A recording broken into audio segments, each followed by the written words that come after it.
Nasa Senado ngayong gabi si Senadora DELIMA, gayon din ang CIDG arresting team. Ito'y matapos na umalis siya sa kanyang bahay sa Parañaque bago pa man makarating ang CIDG arresting team doon. Nakiusap ang senadora na huwag muna siyang arestuhin ngayong gabi. Hihintayin niya raw ang arresting team bukas. Muling iginiit ni DELIMA na haharapin niya ang mga kaso laban sa kanya. Pakinggan po natin ang kanyang naging pahayag. Napilitan po akong umalis kaagad sa bahay dahil nga po nabalitaan ko na on the way na daw po yung arresting team. Ay labag po ito sa unang naging arrangement na dapat nga po na yung unang arrangement po ay sa bahay muna ako magdamag to be with my family. At babalik na lang dapat ako dito bukas na umaga. Yun po ang alam kong naging kasunduan. Tapos bigla daw pong binago. Kaya nabalitaan na lang namin na on the way na yung arresting team sa bahay. So madalian naman po ako, mabilisan naman po ako na pumunta dito, bumalik dito. Nagbihis kaagad ako at pumunta ako dito dahil ayaw ko po talaga na arestuhin nila ako sa bahay. Dahil nandun po yung family ko, I don't want them to see me being arrested. Kaya dito po ako. So dito po ako maghihintay sa kanila. Pero sana po wag nilang pilitin na arestuhin kaagad ako ngayon pagdating nila dito. Kaya hindi po dapat to maghintay lang sila sa labas. Hindi po nila pwedeng pilitin and then they will serve the warrant on me while I'm here in the office and I'm not yet ready to face them. Kasi ang ano ko naman talaga sana nga bukas na umaga kasi yun naman talaga ang una na pinakiusap namin sa kanila. What is the difference between tonight and tomorrow morning? Masyado naman pong unusual, although hindi naman illegal, masyado naman hong unusual and to me unjust kung pipilitin nila ngayong gabi ang pag-aresto sa akin. Anyway, hindi naman nga ako tatakas. Ready naman akong arestuhin. Pero wag lang sana ngayong gabi. So I'll just stay here sa Senado and wait for the sun to rise bago po ako humarap sa kanila. Ma'am, anong worry nyo na arestuhin kayo ngayong gabi? Anong worry nyo? Alam nyo, kasi ang mas delikado ang gabi. Diba? And then konti naman sanang respeto. Ma'am, ba't ko po kaya minamadali yung pag-arrest? Hindi ko po alam. Ma'am, akala ko may usapan na tomorrow 8 ng umaga. Yun na nga po. Hindi ko nga po maintindihan yon. May arrangement na ho sa kanila na ganun nga ho. Dahil hindi naman talaga ako aalis, hindi naman ako tatakas, hindi naman ako tatago, hindi naman ako iiwas. Kaya kampante rin nga ako na I'll be staying overnight sa bahay. Bigla hong nagbago. Decision daw ho ata ni General De La Rosa. Pero kung As a matter of fact, hindi na nga po ako naabutan ng mga anak ko. My eldest son was staying with his father. My special child, Israel, 33 years old, was just on his way. Na-traffic kasi sa EDSA. So hindi na niya ako naabutan. My second son took his exams. Law school, Alabang. So gabi na natapos yung kanyang klase. Hindi na rin ako naabutan. Kaya hindi ko nakita yung mga anak ko. Pero hindi naman kayo magtatago dito sa loob ng Senate office kasi bawal mang aresto sa loob ng Senate premises. Hindi ko kayo magtatago sa opisina nyo. Nandito lang ako, ba't ako magtatago? I mean, hindi ako nagtatago. Pakiusap lang nga sana. Huwag nilang pilitin akong arestuhin ngayong gabi.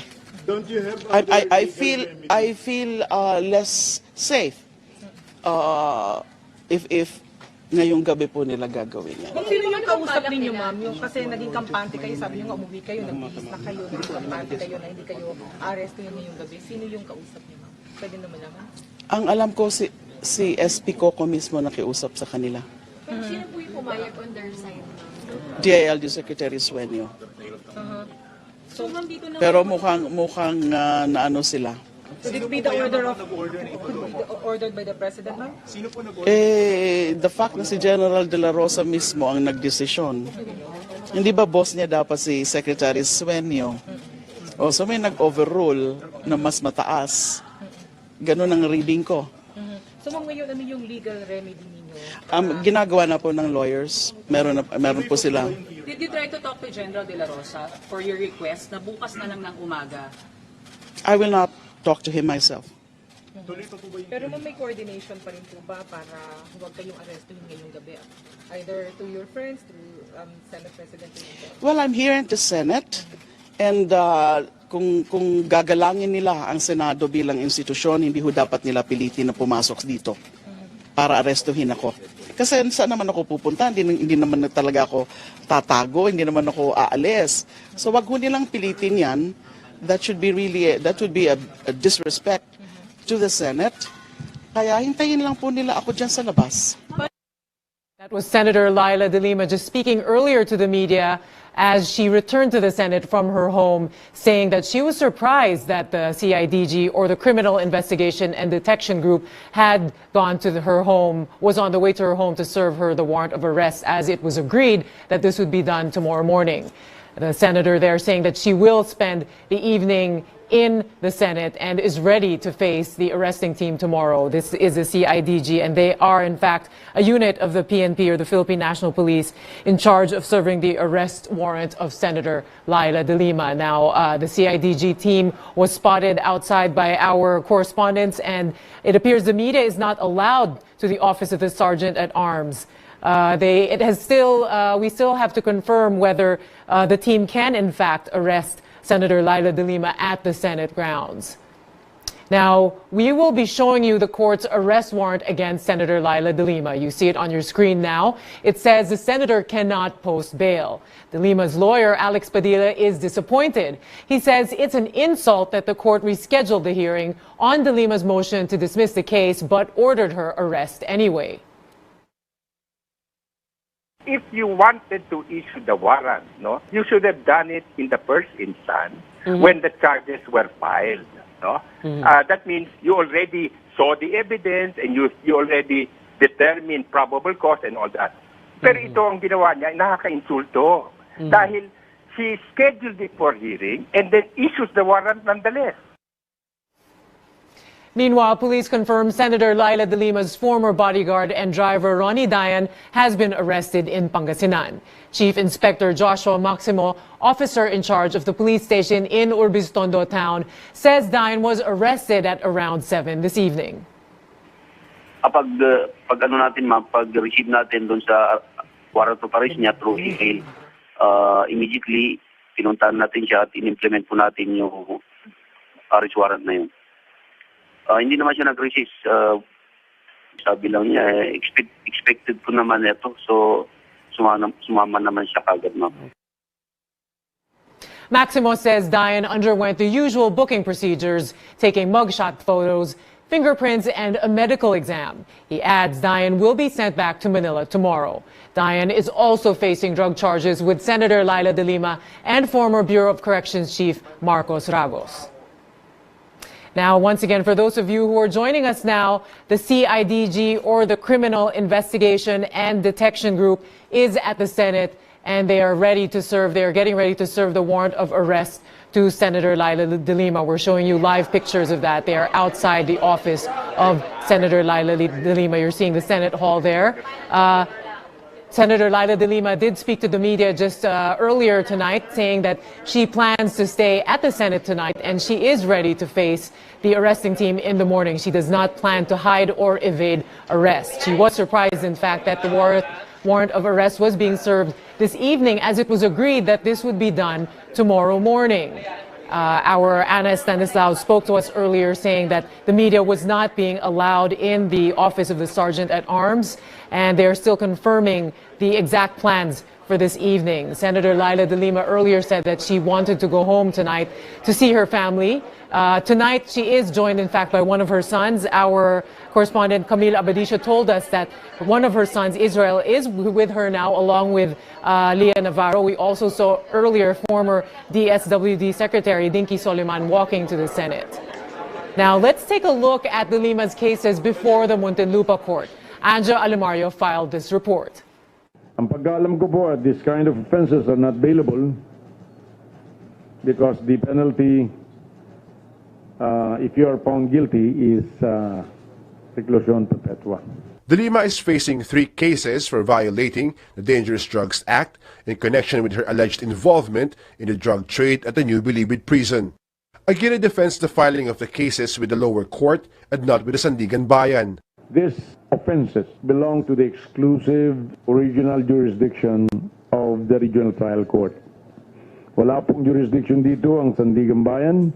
Aguirre also says the complaint filed by the NBI against Kerwin Espinosa and DELIMA was dismissed. This is in connection with Espinosa's allegation DELIMA received money from him to fund her senatorial campaign.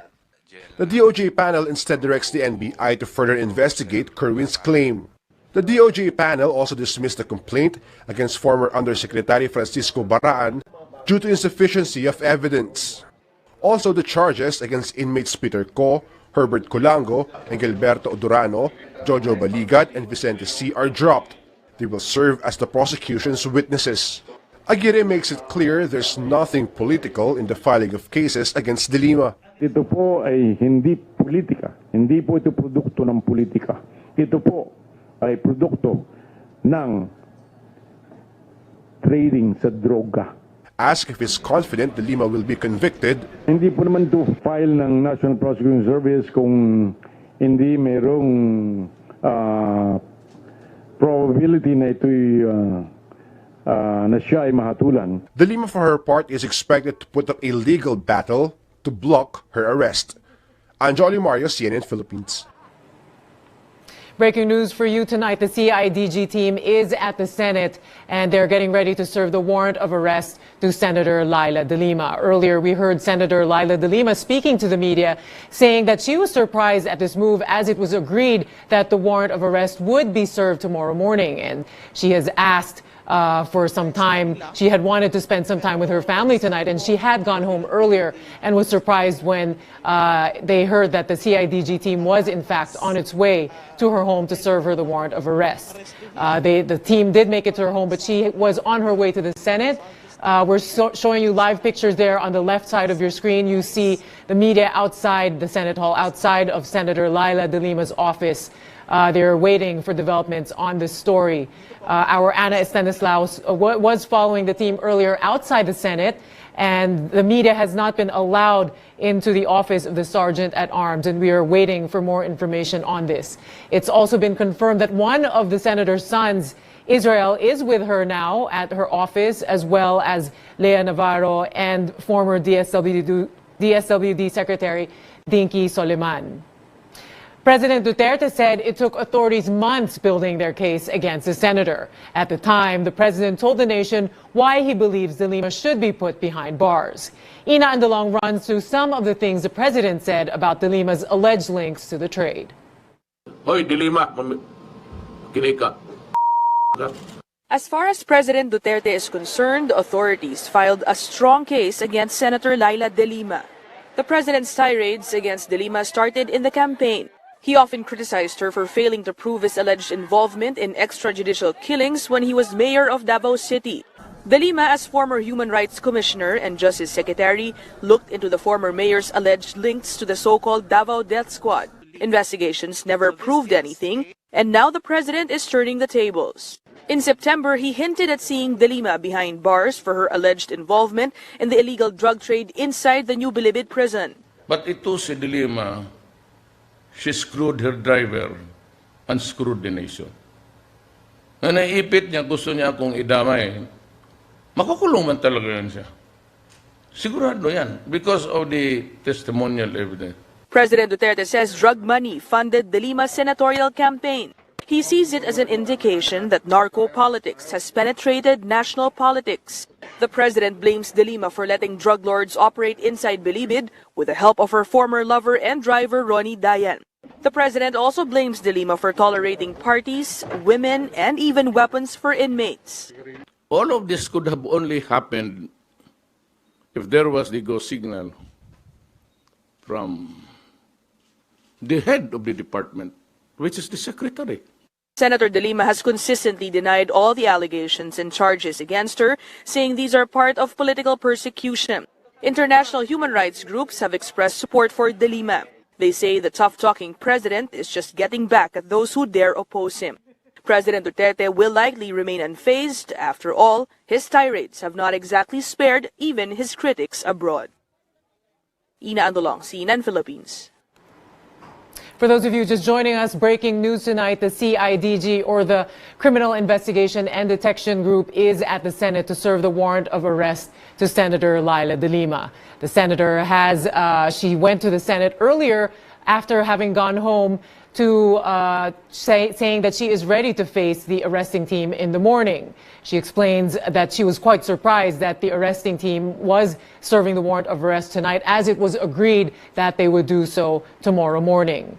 Earlier, when she spoke to the media at the Senate, she says that she just wants respect, and she has asked the arresting team, the other members of the CIDG, to hopefully respect her and serve the warrant of arrest in the morning. Our correspondent, Camille Abadisha, spoke to us earlier saying that it's confirmed that one of her sons, Israel, is with her right now, and earlier the senator did say she had wanted to go home to spend time with her family before she had to collect her things and serve her time in prison. Senate President Coco Pimentel says that under the Senate policy, no arrest shall be made inside the Senate premises. He says law enforcers should coordinate with Senate security for any move to arrest De Lima. Ang aming palisiya namin dyan, walang aresto sa loob ng Senate premises, hindi lamang habang session o nasa plenary hall. Pero with coordination sa Senate security, pwede naman ma-enforce pa rin ang warrant of arrest kasi magko-comply naman yung subject ng arrest warrant eh.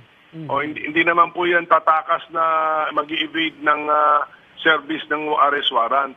O siya po yung magko-comply, pero coordination lang po at pagdating ng law enforcers sa Senate premises, hanapin nila dapat ang chief security at ipakita yung what is their business there, ipakita yung arrest warrant. Then the chief security should now look for the subject person to show the arrest warrant, and then mag-usap na what are the terms, how to serve the arrest warrant. Kasi ibabalance din natin yung duty naman ng mga police officers, utos kasi ng korte yan, for them to enforce the arrest warrant. And at the same time, we do not want any commotion inside the Senate premises kasi maraming mga government transactions dyan na nangyayari, maraming tao dyan na iba-ibang business nila, iba-ibang reason nila why they are in the Senate. So mayroong mga ibang businesses naman dyan na hindi naman puro it's about Laila De Lima. So walang disruption, walang commotion, walang physical incidents po dyan sa Senado dapat. Meanwhile, House Speaker Pantaleon Alvarez says it's high time for Senator De Lima to face the charges filed against her. Halimbawa, mayroon kang ginawang krimen no, sa ating bansa, ay talagang kinakailangan pananagutan mo. Well, siguro nung mga panahon na yon na ginawa niya yon, well, akala niya ay pwedeng matakasan at siya na yung may kapangyarihang tao nung panahon na yon, since Justice Secretary siya. Well, bumaliktad lang siguro yung mundo talaga. House Speaker Alvarez also suggests De Lima be detained in a mental institution instead.